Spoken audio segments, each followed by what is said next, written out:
ఓం శ్రీ గురుభ్యో నమ. అందరికీ నమస్కారం అండి. ఈరోజు మనం భోజనం చేసే ముందు మనం పాటించవలసినటువంటి నియమాలు ఐదో రోజుని కొన్ని తెలుసుకుందాం. ముందుగా గణేశ ప్రార్థన. శుక్లాంబరధరం విష్ణు శశివర్ణం చతుర్భుజం ప్రసన్నవదనం ధ్యాయే సర్వవిఘ్నోపశాంతయే. గురుబ్రహ్మ గురుర్విష్ణు గురుర్దేవో మహేశ్వరః గురు సాక్షాత్ పరబ్రహ్మ తస్మై శ్రీ గురవే నమః. హరి ఓం. ఈరోజు మనం భోజనం చేసేటప్పుడు మనం పాటించవలసినటువంటి నియమాలు తప్పనిసరిగా పాటించాలి. ఈ నియమాలని 4 రోజుల మట్టి తెలుసుకుంటున్నాం. ఇవాళ ఐదో రోజు తెలుసుకుందాం. స్త్రీలు బహిష్టు కాలంలో వంట చేయకూడదు. వాళ్ళకి ఋతుక్రమం వస్తుంది. వాళ్ళకి బహిష్టు సమయం వచ్చినప్పుడు ఆ 5 రోజులు కూడా ఆడవాళ్ళు వంట చేయకూడదు, అలాగే వడ్డించకూడదు. వంట చేయకూడదు, వడ్డించకూడదు, దగ్గర రాకూడదు. వాళ్ళ 4 రోజులు కూడా ఎవరిని కూడా తాకరాదు, ఎవరిని కూడా ముట్టుకోకూడదు, దూరంగా ఉండాలి. ఆ వర్ధన సమయంలో అక్కడ అసలు ఉండకూడదు. అందుకని అయ్యప్ప దీక్ష చేసినప్పుడు ఒకవేళ పొరపాటుని కనుక బహిష్టైనటువంటి స్త్రీలను కానీ మహిళల్లో ఉన్నటువంటి వాళ్ళని కానీ చూసినట్లయితే వెంటనే ఇంటికి వెళ్ళిపోయి స్థలస్నానం చేస్తారు, హారతి వెలిగిస్తారు, దాని పరిహారాలు. అందుకని సాధారణంగా వాళ్ళని ఈ బహిష్టైనటువంటి వాళ్ళు దూరంగా పూర్వకాలంలో అయితే కనుక వేరే గదిలో వాళ్ళు ఆ 4 రోజులు కూడా కనపడకుండా వేరే గదిలో ఉండేవారు. ఆ బట్టలన్నీ తడిపేసి తలస్నానం చేసి 5వ రోజు అప్పుడు ఇంట్లో ప్రవేశించేవారు. వారికి వేరే ఒక గది ఉంది, ఆ గదిలో ఉండేవారు. అలాగే అరటి ఆకుల వంటి వాటిలో భోజనం చేసిన వ్యక్తి వాటిని మడిచిపెట్టకూడదు. చాలామంది మడిచిపెట్టేస్తారు, అన్నం తింటారు. అలా మడిచిపెట్టకూడదు. తిన్న విస్తరిని మడవడం అనేది అనాచారం. తన ఇంటిలో ఒక్కడు ఉన్నప్పుడు ఈ నియమం వర్తించదు. ఒక్కడే ఉన్నప్పుడు నియమం వర్తించదు, కానీ 10 మందిలోకి వెళ్ళినప్పుడు మాత్రం అరిటాకుని మాత్రం మడవకూడదు. అది అనాచారం. అలాగే ఎంగిలి విస్తరాకును తీసేవాడికి వచ్చే పుణ్యం అంతా ఇంత అని చెప్పకర్లా. ఎవరైనా ఆహార పదార్థాలను భోజనం చేసిన తర్వాత తినేసినటువంటి ఆకులను తీసిన వాడికి అత్యధిక పుణ్యం వస్తుంది. అలాగే అన్నదాత కంటే ఎక్కువ పుణ్యం వస్తుంది. అలాగే భోజనం చేసేప్పుడు, భోజనం పెట్టేప్పుడు, భోజనం తినే ముందు అన్నదాత సుఖీభవ, అన్నదాత సుఖీభవ, అన్నదాత సుఖీభవ. ఈరోజు మనకి భోజనం పెట్టినటువంటి దాత చక్కగా సుఖంగా ఉండాలి అని చెప్పేసి మనం ఆ భగవంతుడిని ప్రార్థన చెయ్యాలి. తర్వాత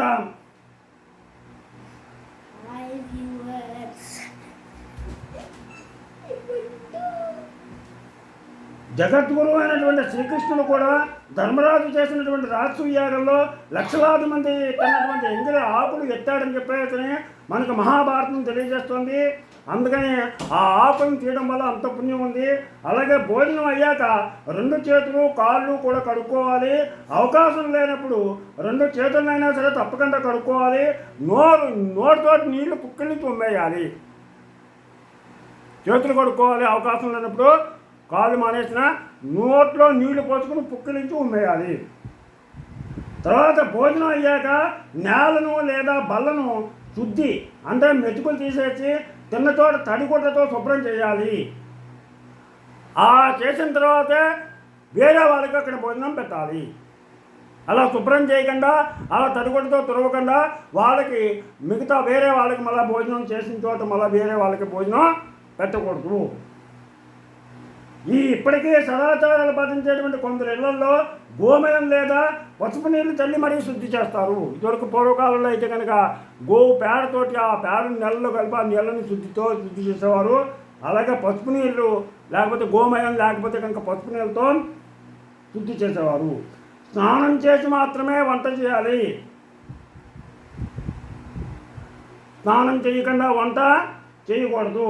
అలాగే పెద్దలు సదాచార పరాయణులు హోటల్లో మరియు ఎక్కడంటే అక్కడ భోజనం చేయకపోవడానికి ఇదే కారణం. చాలామంది వేద పండితులు వాళ్ళు బయట భోజనం చేయరు. ఎందుకంటే స్నానం చేయకుండా చేస్తారేమో, ఇంట్లో శుభ్రత లేకుండా చేస్తారేమో. వాళ్ళు బయట హోటల్లో కూడా భోజనం చేయరు, ఇంటికి భోజనం చేస్తారు. అందుకని భోజనం వంట చేసేప్పుడు చక్కగా తలస్నానం చేసి, మామూలు తలస్నానం కాకపోతే మామూలు స్నానం అయినా సరే చేసి వంట చేయాలి. అక్కడ వంట చేసేవారు స్నానం చేశారో లేదో తెలియదు, పాచిముఖంతో వంట చేసినా, రోడ్డు మీద తిరిగే చెప్పులు ధరించి వంట చేసినా దోషం. పాచిముఖంతో వంట అసలు చేయకూడదు, అలాగే చెప్పులతో వంట చేయకూడదు. ఇలా చేస్తే కనుక చాలా దోషం. అది తిన్నవారికి మెల్లిగా వారి మనసులపై ప్రభావం చూపుతుంది. అది తిన్నవాళ్ళకు కూడా దాని ప్రభావం కనపడుతుంది, పుణ్యం క్షీణిస్తుంది, పుణ్యం పోతుంది. అందుకని ఒకసారి వండాక అన్నం, కూర, పప్పు వంటి ఇతర పదార్థాలను మళ్ళీ వేడి చేయకూడదు. ఇది గుర్తుపెట్టుకోండి.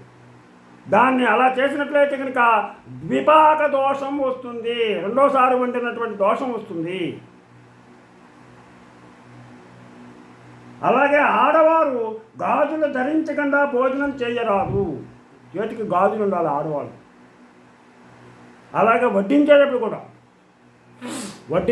కూడా చేతికి గాజులు ఉండాలి, వంట చేసేటప్పుడు కూడా చేతికి గాజులు ఉండాలి. ఇలాంటి నియమాలన్నింటినీ కూడా భోజనం చేసే ముందు పాటించండి. అలాగే మన ఆంధ్ర రాష్ట్రం అన్నపూర్ణగా కీర్తించబడడానికి కారణం మన పూర్వీకులు పాటించినటువంటి ఈ సూత్రాలే మనకి ప్రధాన కారణం. దయచేసి అయ్యప్ప దీక్షాపరులు కానీ, అమ్మవారి దీక్షాపరులు కానీ ఎక్కడ పడితే అక్కడ బయట తినకండి. కేవలం స్వాములు వండిన వంట చోట తినండి. ఎక్కడ పడితే అక్కడ మీరు తినకండి కోరుతూ, హిందువుగా మనం జీవించాలి, హిందువైనందుకు మనం గర్వపడాలి. హిందువుగా జీవించు, అలాగే మనం హిందువైనందుకు గర్వపడుతూ మనం భోజనం చేసేప్పుడు తప్పక ఈ నియమాలను మీ అందరూ కూడా పాటిస్తారని ఆశిస్తూ, మీకు నా ఛానల్ కనుక నచ్చినట్లయితే లైక్ చేయండి, అలాగే సబ్స్క్రైబ్ చేయమని కోరుతూ, మీ రాపాక వెంకట ప్రభాకర్.